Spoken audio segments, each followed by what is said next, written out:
Coral Mission. And why are we in Cairns? We're here because it is the gateway of the Great Barrier Reef. So coral itself as a mission, what is the science objective? The real objective of it is to measure the condition of a portion of the world's coral reef area. So portions of the Australia Great Barrier Reef, Marianas Islands, Palau, and the main Hawaiian island chains. So not only to assess the coral reef condition, but also their relation to the environment. So why are coral reefs important, you might be asking? Well, realistically, whether or not you have corals in your backyard or you like to scuba dive, coral reefs are valued at about $400 billion US worldwide, or actually, excuse me, it's 400. They're very expensive. Wait, they Michelle, contribute significantly to the global So who budget. are we and why are we here? That is a good point. I didn't mention this. So I am the project scientist for the Coral Reef Airborne Laboratory mission. My name is Michelle Gierach, and I'm at NASA's Jet Propulsion Laboratory in Pasadena, California. Yep. I got very excited about science. And I'm Ernesto Diaz, also out of JPL in Pasadena. And I'm the project system engineer for Coral, as well as the Coral campaign operations manager. So we're excited to be here for the next month and a half, collecting great data over the Great Barrier Reef. And as you can see, I'm extremely passionate about Coral, the mission, so I just want to get on into the science and not even tell you who we are. So I apologize for that. So maybe let's show you around and show you the heart and soul of our project. So yeah, the Follow Coral us. mission would not be possible without this behind us. So this is the heart and soul. It's the Tempest Applied Solutions Gulfstream 4, and the instrument that aboard it is what makes Coral the mission possible, which Ernesto is now going to show you. Right, so if you look underneath the belly of the airplane here is where we have the window for PRISM, the portable remote imaging spectrometer. And this is what PRISM sees through as we're flying. So if you imagine us flying at 28,000 feet, we're looking at about a swath of 4.75 kilometers, which is quite a wide area. And that's what allows us to cover the majority of these reef areas in such a small amount of time. So as we go up into the cabin, we'll show you the actual instrument and how we make this all happen. So needless to say, the PRISM instrument from the belly of the plane are our eyes in the sky, literally. That's right. So they're providing images just like the visible human eye would see from looking out of a plane, as well as so much more information that actually allows us to get at that coral reef condition. So what is coral, what is algae, and what is sand? And the way it does this is actually through specific spectral signatures that we can distinguish due to great instruments like PRISM. And now we're in the heart of the aircraft, and you can see a different perspective of PRISM. So instead, before we were looking from the bottom up, now we're looking top down. So this is PRISM. Right. So what is PRISM? So in a nutshell, PRISM is an imaging spectrometer. Here it is, right here. It looks like a little R2-D2. And next to it, we have its vacuum pump. So we need to maintain PRISM under vacuum for thermal and optical reasons in flight. And as we move through the cabin, I'll show you the operations station, which I call my office for the next couple months. So you guys might be wondering, why do you need all this stuff? Why is the actual instrument itself enclosed in this shell? The shell itself, so all the optics are inside, and the reason why we have all these pumps is basically to extract the moisture and particulates, because we like to have a very dry environment for the optics to be optimal, to give us the best data. So this is PRISM, and how Ernesto actually operates the PRISM instrument is back here. So come on back, you guys. Yeah. All right, so in a typical day's flight, the way we operate this project is we wake up really early in the morning and we have a 6 a.m. weather call. So the previous day I would have been looking at weather models because ultimately we want clear conditions in the sky. Clouds are bad for us. They introduce a lot of scattering, which means bad data. So once we have a good clear day, we come in the morning around 6 a.m. and we turn PRISM on. And it takes about an hour and a half to get PRISM stabilized and ready for flight. So now assuming that PRISM's stable, you have someone here sitting as the operator and someone sitting as the navigator. So maybe Michelle, you can I'll demonstrate. Be the navigator here.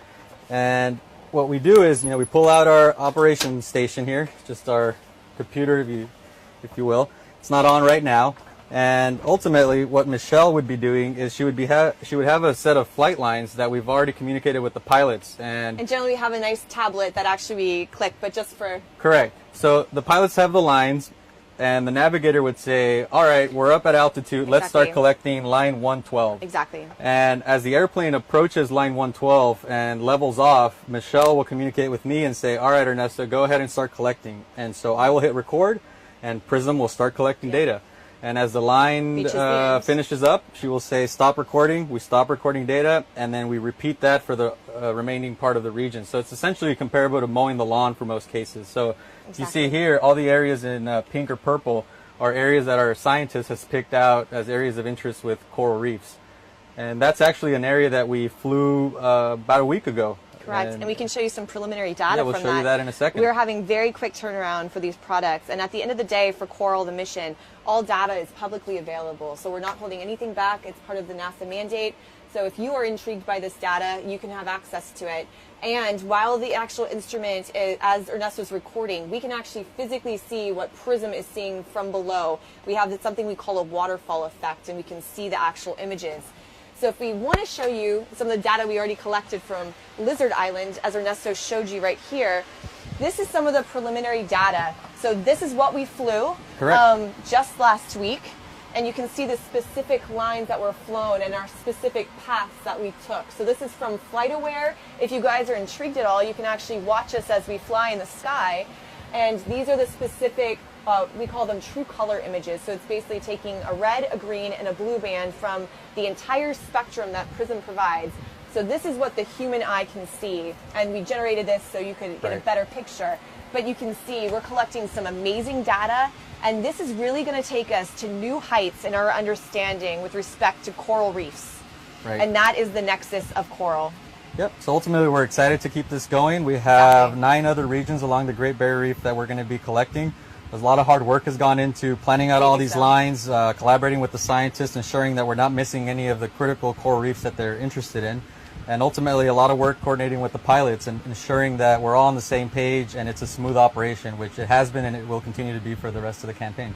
Exactly so. And what we're doing here is a great collaboration between, as we mentioned, Tempest Applied Solutions, all these different institutions domestically as well as internationally. We have great colleagues here at CSIRO as well as University of Queensland that all together is making Coral a successful project, which we hope is a pathfinder for perhaps a spaceborne mission using the same technology that you see here from PRISM. That's right. So again, taking us to new depths in our understanding, and we're going to get some cool stuff. Again, thanks to this guy actually recording. Yep. I don't know if they want me to do it, but I will. Well, we'll get to that at some point. Exactly. All right, so I guess at this point we're going to start taking some questions, right? Right. So should we go over here? Or here? Yeah. That sounds like a plan.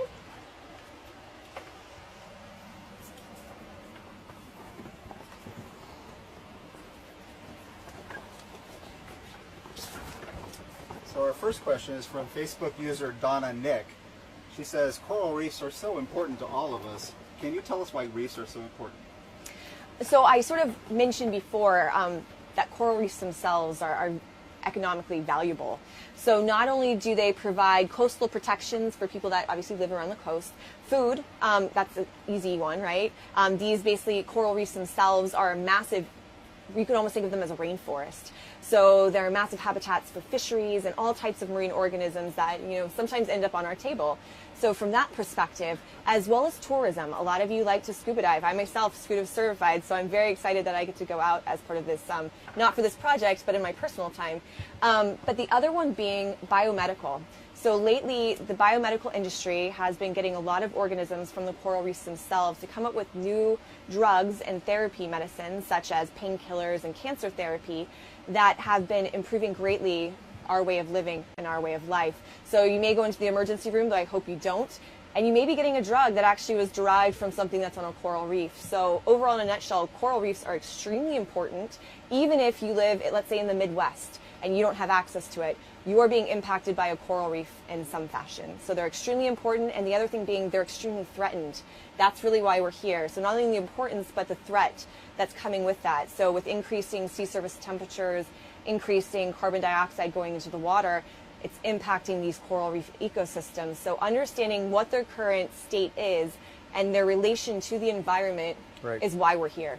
And I think that's one of the keys, that ultimately we don't have enough data yet to analyze the reef's overall impact, right? And so that's going to be one of the great things we get out of this enormous data set for scientists to use. Completely so. So I like to scuba dive, and that's mainly how most assessments have been thus far. You have one person going down and looking at a particular region of a massive reef. Australia's Great Barrier Reef, to put it in perspective, if you took the entire Australian Great Barrier Reef, put it up to the U.S., it's the entire U.S. West Coast. Now, if you have me and Ernesto just scuba diving, clearly what we're getting, the observations, and to extrapolate that out to saying what's happening to the entire Great Barrier Reef is not one-to-one. So what we're providing, those data sets, the in-water is essential, but what we're providing is an extra step on top of that to really understand the reef ecosystem from more of a large scale and match it with the small. So it's a nice marriage, and we're getting some fantastic data. So uniform, high-density maps of basically what's happening in these coral ecosystems. That's right. So viewer Bill Dunford asks, why use planes instead of satellites? When I think of NASA, I think of satellites. Great point. Great question. point. So I think NASA has been using airplanes and satellites for a very long time. And the beauty of using an airplane before you use a satellite is you're able to test out your technology. And so PRISM's an established technology that we hope is a stepping stone for a future satellite mission that will allow us not just to study coral reefs, but other ecosystems on Earth. Exactly. So you generally have a science question, and you need something like an aircraft to actually assess that in a smaller spatial area or even time period. So for coral, we're assessing these reef ecosystems. It's one shot, so one snapshot of what's happening. But if you did have a spaceborne mission, you get to see the evolution both in space and time of coral reefs. Right. So this is really a pathfinder mission to take us to a potential spaceborne mission using the technology that you saw from PRISM. Mm-hmm. Funes Irineo asks on Facebook, what's the resolution of PRISM? Is it up to 1 square meter, or is it better? So the spatial resolution, where we fly at 28,000 feet, is an 8-meter pixel. So you have 8 meters pixels in terms of the spatial. Exactly. So to give you an idea of that, so anything that is larger than 8 meters in size, PRISM will be able to detect. So we're not looking at a specific coral, but we're looking at the reef ecosystem. So a good way to think about that is we're not looking at a single tree in a rainforest, but that entire rainforest. That's right. And so anything greater than 8 meters is what we're resolving from PRISM. Can you talk a little more about how you see beneath the water? Oh, yeah, go ahead. Right. So one of the beauties of our instrument is that it was specifically designed for in-water coastal applications. And so one of the things that we do when we fly over these reefs is we have a couple of validation teams actually in the water. One over Lizard Island, which is where we showed you earlier, and in about a week there's going to be another team down at Heron. And so those teams are in the water taking the same measurements that we're taking from the air and allow us to essentially remove that water column and know what's underneath the benthic cover of the reefs. And so once we do that, we validate our approach. Now we can go ahead and collect and do the same for the rest of the areas. Exactly. So I mean, I have to say, with any ocean application, so ocean color sensors, and PRISM could be even deemed one of those, typically you have an entire atmospheric column, and then for this we're adding an additional complexity in that we're removing the water. So you think about that, we're removing about 99% of the signal. So you have to have an instrument that can just get to those resolutions and has high signal to noise, low polarization, high uniformity, which PRISM was designed for, as Ernesto said, all these coastal and inland applications that really require that. So it's really only through instruments like PRISM that we can actually do this. That's right. So Devin Garrity asks on Facebook, what is the likelihood of a near total die-off of the Great Barrier Reef in the next El Nino cycle?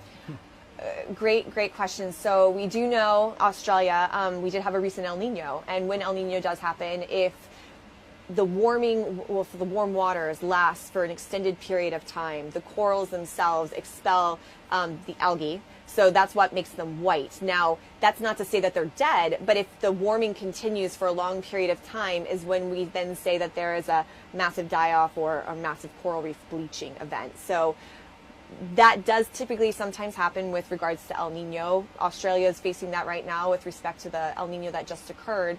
Massive die-off, I think, is a strong term. Again, it really depends upon the length at which it's occurring. And even here in Australia, we're noticing that, yes, we've heard horrible things, and not to say that some of the reefs aren't bleached, because they are, but we are seeing reef ecosystems that are very much alive and well. So it's really, that shows sort of the understanding as to having a specific scuba diver versus what we're seeing from space, well, from aircraft, from the sky. Right. That's showing that, you know, it's not apples and oranges. They're definitely different stages of coral reef condition and life versus bleach, non-bleach. that we're seeing. So it's not a direct everything's bleached here in Australia. Right. And I think the same applies. The other thing we'll be able to do is try to understand why some reefs are thriving Correct. in areas where one would perceive that they shouldn't be thriving, for Exactly example. So so. it'll give us a much more, a larger snapshot than we've ever had before. And that's a great analyze that. point, Ernesto. So not only are we collecting amazing data to understand this, but it's really the sciences, you're right. What's the relation of that coral reef condition to its environment? Right. So what's happening? What if one reef is alive? Why is it alive? It has something to do with the temperature. Is it something to do with that? And Right. that's really, so overall, coral is improving our understanding. That's You're- the you're bottom dead line. on. Yep, You're yep. dead on. You can become my scientist, Dr. Diaz. Dr. Diaz, yeah. Jorge on Twitter asks, is the coral in Australia healthy? Great point. So as we sort of were just alluding to, there are parts that are very much alive and parts that are severely bleached. So again, understanding more about the environment that they're within, as well as, let's say, the coral species that are also occurring there. Some are more resilient than others. I think the same is probably true even terrestrial, Right. as well as animals. Some are more resistant than others. And I think the same is true within the Australia's Great Barrier Reef. So And the other thing I would say is to plug our future science is Yes. once we collect the data, it takes a few months, say 2 to 3 months, for the first analyses to be produced, because that's how long it takes for scientists to go through it and make their assessment. So, keep following us. We have a great website, coral.jpl.nasa.gov, and we'll be happy to share the results. Exactly. All data is publicly available. You can go on, download it yourself if you want to explore. If you're curious about where we are in the world, that's one way to also find out. You can follow us, track us in our plane. That's or right. Gulfstream 4. Viewer Alex Moore asks, could we use this technology to detect these ecosystems under ice eventually? Great question. So PRISM itself through ice, that is in itself, I think, a pretty complicated thing. It's sort of an obstacle. We sort of need a very clear field of view with nothing really in the way. So for PRISM, we need to fly in daylight conditions because the sensor itself is passive, so it's observing reflected sunlight from the surface. Right. And we like to have no clouds. And the reason there is obviously if you get clouds, you're getting multiple reflections occurring. So we can't say that the light that is coming directly from the ocean surface is reaching that sensor. It might be coming from elsewhere. Right. And so now you put ice on top of that. You would not be able to see through ice with such a sensor because, as I mentioned, it is passive. You would almost need some kind of active sensor that's emitting some kind of pulse, whether it's a laser or LiDAR type Right. capability. Which JPL and JPL all of does. our other NASA centers are also collaborating on. So. Exactly. So there are some missions already that NASA has, some at JPL, in which they are sort of observing ice thickness using such technologies. Right. Viewer Bill Johnson asks, he says, my son is doing coral assessment in the Philippines. Oh, He is fantastic. diving and looking at coral up close. How can your project benefit his work? Thanks. Fantastic. Well, I would say it's actually a two-way street there. His work can help us in providing, so we're getting this more large scale when he's providing the more local small scale. Correct. And so I think his can be used to inform our large scale assessment and vice versa. If he's in a small area, he really doesn't have a great understanding as to what's happening in the reefs surrounding, which we could provide that. So I would say it's a nice, It's a nice, it's an augmentation for both Exactly. data sets Completely to so. have folks in situ and in the air. very much so. Viewer John Globy Masterone asked if you could please explain what bleaching means. So bleaching is when the waters become warm and warm for a period of time. How you define that period of time can go from bleaching to mass bleaching. But bleaching itself is when the coral is a living organism. It has algae attached to it. And when it gets too warm, just like us, that we might get too warm and we take off clothing, it's something similar where they then get rid of their clothing, being the algae itself, so that then it appears white because that is their shell. They are calcium carbonate, so it's white. Sort of like a shell that you see. It's the same thing that comprises coral. So that's what is meant by bleaching. When the conditions become unfavorable for the coral reefs, they expel the symbiotic relationship that they have with these algae to Right. sort of show their undergarments. So if you're And- wearing a bathing suit, it's something similar. And I guess one other key point is bleached coral isn't dead coral. Very true. It can recover, and in some cases they do recover. Very right? much so. It's yet another thing that we get to look at for the next couple months while we're out here in Australia. Very much so. Chris Fullilove on Facebook asks, how and where can we get the data? Oh, perfect. So you can get the data if you go to coral.jpl.nasa.gov, and physically on the website, it provides a link directly to the data. Aside from the data itself, you can also get access to, as we showed you, the Lizard Island quick look looks, images. yep. You can automatically get access to that as well. So definitely check out the webpage again, coral.jpl.nasa.gov. That's right. Chris Wassman on Facebook wants to know, will this mission show the changes that have occurred in the Great Barrier Reef? Unfortunately not. So as we mentioned, we're really just getting a snapshot. So we're seeing one point in time as to what's happened. So will we see bleached coral? Yes. Will we see alive coral? Yes. Do we know the actual stage that they're at with respect to recovery? Unfortunately not. But this is, again, providing a great understanding that we currently don't have, and providing a amazing data set that complements the in-water validation. And our next idea would be, if we can take this to space, we could get at that. We could actually look at the temporal and spatial evolution of future bleaching events. So maybe down the road, this is really a Pathfinder mission, maybe to something like that. That's right. I agree. Facebook user Have that. Zan Strahl asks, following up on one of your earlier comments, is there anything we can do to bring back coral reefs that have died? That is a very good question.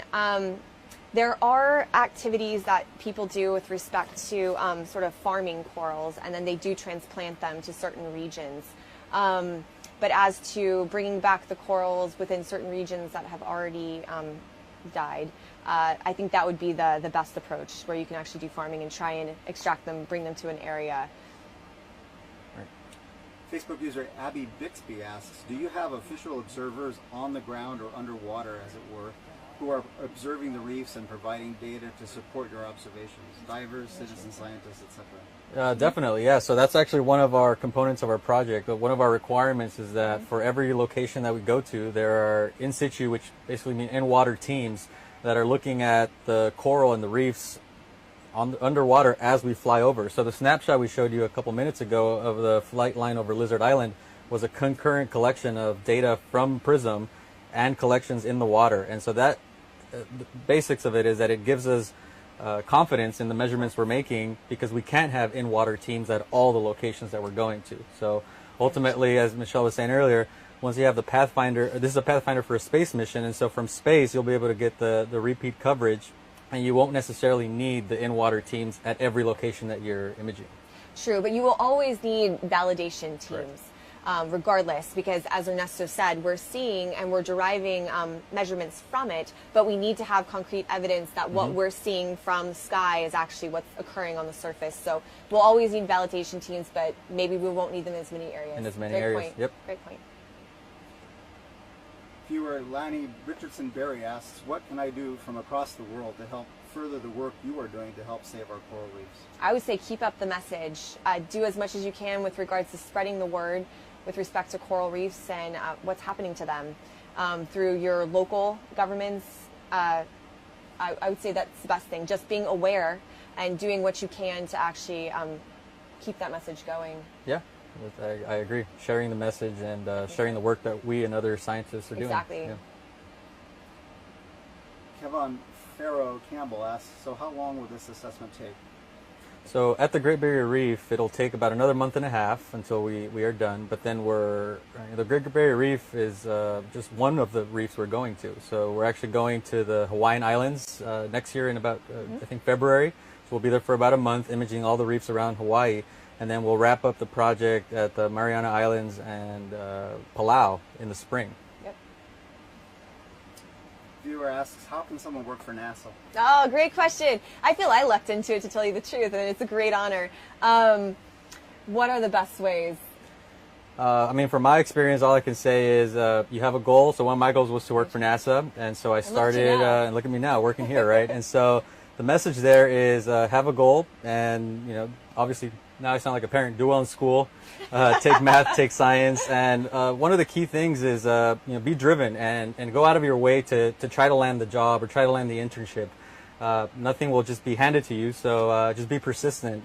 And one day you also will be able to work at NASA or other cool places. No, I completely agree with everything Ernesto said. I mean, sometimes I tell my students that clearly sometimes you can get busy. And I said, you write me an email, but keep being persistent, keep writing me, because unfortunately I get a lot of emails and just keep harassing me. And I would say the same is true. If you have a dream, keep going at it. Don't fail. Just keep pursuing it. A viewer asks, what if PRISM or a similar device was deployed by a submarine? Would mapping barrier reefs underwater, but on a larger scale, be a necessary step in gathering data over the long term? So there are some institutions that are actually working on underwater imaging spectrometers. So that is actually something that is occurring. The issue would be obviously maybe the depth at which you can go, because you would need some kind of alternate light source. So if you're at the surface, you could probably use obviously the sun, but if you go deeper, because there are cold water corals as well as what we're studying here, which we deem warm water corals, and so you would probably need an alternate light source. But that is something that is currently happening at specific institutions. Yep. So we have time for just one final question. Sure. Devin Garrity from Facebook also wants to know, what gives you hope, particularly as marine biologists in today's world? So I would say this, I think being scientists, you always have questions, and it's always rooted to, I would say, almost the greater good. We get to go to, I love to scuba dive, as I mentioned. I grew up in Florida, going out on the water, seeing this active environment with all these different organisms and these beautiful just things around us that obviously impact us in our way of living. Understanding that further, what are we doing as a society to impact that, and what can we do to further understand it, to keep it going? So I definitely have, I would say, a lot of hope with respect to working at NASA. NASA is so dedicated to understanding our Earth system and how it's changing, and using this data to provide to management and decision makers to then, change, I'm guessing, current policy. That's not physically what we're here to do, but we provide that data to inform that. So I have great hope with respect to what's going on, thanks to NASA data. I totally agree. And as an engineer working hand in hand with scientists, it's just a great honor and opportunity to be able to solve some of the unknown, unknown answers to science questions, and making the instruments that allow us to give that data to scientists to then, give us the take on how our ecosystems are doing. Completely so. So that's one great thing about NASA is I come up with a science question. I don't know how to actually implement it or what instruments, but we have fantastic people like Ernesto that says, I know exactly what to do and what to build. And so it's really a nice marriage that I think NASA really fosters, that you have the scientists and the engineers working so closely for a purpose, to understand something about our Earth system. Right. Awesome. So with that, yeah, thanks everyone for joining us. We're here down under, and stay tuned for more updates. Yeah. And keep following us, again, coral.jpl.nasa.gov, and we hope you enjoy what we're doing here. We for sure love it, 100%. Hi, Mom. Hi, Dad. There you go.